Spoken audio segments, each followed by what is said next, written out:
तो मेरा प्रणाम है। प्रीत जहाँ की रीत सदा मैं गीत वहाँ के गाती हूँ। भारत की रहने वाली हूँ, भारत की बात सुनाती हूँ। हिंदुस्तान एक हिंदू राष्ट्र बने या ना बने, विकसित भारत बनना चाहिए। और हम जिंदा रहें या ना रहें, हिंदुस्तान जिंदा रहना चाहिए। मैं अनमोल 2047 तक विकसित भारत का लक्ष्य, आइए इस पर विस्तार से बात करते हैं।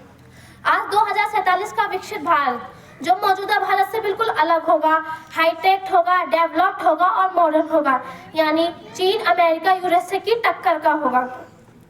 मैं आपको इसके बारे में इसलिए बता रही हूँ क्योंकि मोदी सरकार की कुछ प्लानिंग और जानकारी हमारे पास है।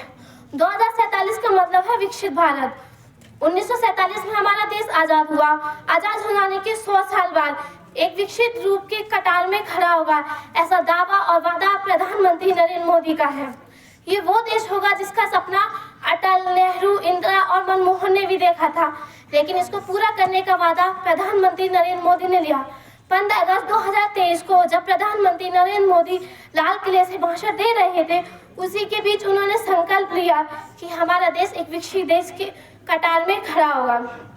भगत सिंह, राजगुरु, सुखदेव, महात्मा गांधी, ये सब लोग अंग्रेजों से लड़े थे और हम जमाने से लड़ रहे हैं। ये हम भारतवासियों को पता है कि हम क्या कर सकते हैं, और जो कहते हैं भारत कुछ नहीं कर सकता, उनसे भी आगे निकल के पूरे विश्व में अपना तिरंगा लहराना है। विकसित भारत का लक्ष्य 2047 तक स्वतंत्रता की शताब्दी तक हासिल करना होगा, लेकिन सवाल यह है कि ये मुमकिन है? एक राष्ट्र के तौर पर यह जरूरी मकसद है, लेकिन सवाल यह है कि ये जरूरी है? अगर है तो कैसे? क्या हमारा भारत एक विकसित भारत बन सकता है? क्या ये सिर्फ एक सपना रह जाएगा? तो हाँ, हमारा भारत एक विकसित भारत बन सकता है। यह एक सिर्फ सपना नहीं है। 2021 की कीमतों और बाजारों की विभिन्न तौर पर प्राकृतिक राष्ट्रीय IGNI के अनुसार विश्व बैंक दुनिया भर के 4 भागों में विभिन्न है। निम्न आय वाले देश जिनकी सकल राष्ट्रीय आय $1050 से कम है। निम्न मध्यम आय वाले देश जिनकी सकल राष्ट्रीय आय $1050 से $4100 के बीच है। उच्च मध्यम आय वाले देश जिनकी सकल राष्ट्रीय आय $4100 से $12700 के बीच है। उच्च आय वाले देश जिनकी सकल राष्ट्रीय आय 12,700 से अधिक है।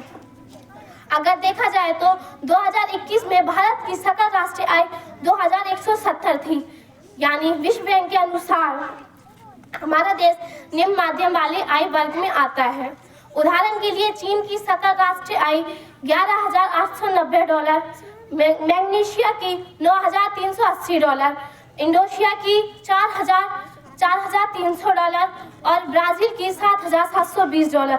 अगर भारत 2047 तक उच्च आय वाले वर्ग में शामिल हो जाता है, तभी वह विकसित देश का दर्जा हासिल कर सकता है। 2047 विकसित भारत का मतलब है हर घर में शिक्षा, बिजली, बेरोजगारी। भारत हमारी आन है, एक मात्रा की पहचान है। कहने को हम इंसान है, पर भारत हमारी पहचान है। अब हमारा देश पीछे मुड़ने को देखने के लिए तैयार नहीं, लंबी छलांग लगाने को तैयार है। देश जिन अवसरों का तलाशता था, उनके लिए हमने कहीं बहुत से कदम उठाए हैं। 2047 तक हमारा देश विकसित बनेगा, ये हम सबका संकल्प है। जय हिंद, जय भारत।